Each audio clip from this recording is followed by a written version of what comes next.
सुमैया, अम्मी को तुम बहुत पसंद आए हो। हाँ, मैंने कहा था कि उम्र की फर्क की परवाह नहीं, लेकिन ये तो कुछ ज्यादा ही है यार। अपनी नवासी के लिए। फिर ठीक है। तो तुम आ रही हो ना?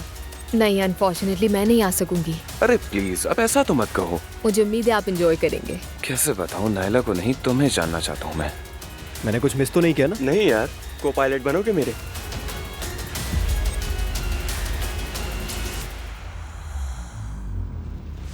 वेल डन यार। Thank you bro.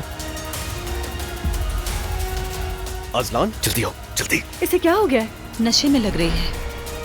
इसलिए तो मैं मना करती हूँ, बाहर का खाना मत खाया करो तुम लोग। अम्मी, इसका पेट खराब नहीं हुआ है, बल्कि ये नशे में आई है। खैरियत है, तुमने कॉल की? अम्मी नहीं रही नुमान। एक बार फिर तासीत रसूल साहब, अम्मी को आखिरी बार देख भी नहीं सकी। हमने तुम्हें कई बार कॉल की, लेकिन तुमने जवाब नहीं दिया। तुम नहीं आई, कहाँ थी बेटी? मैं बीमार थी बाबा, नशे में थी तुम। निकल जाओ यहाँ से। तुम्हारी माँ जान की बाजी लड़ रही थी, तुम क्लब में जाकर नाच गाने में मसरूफ थी। बदतमीज।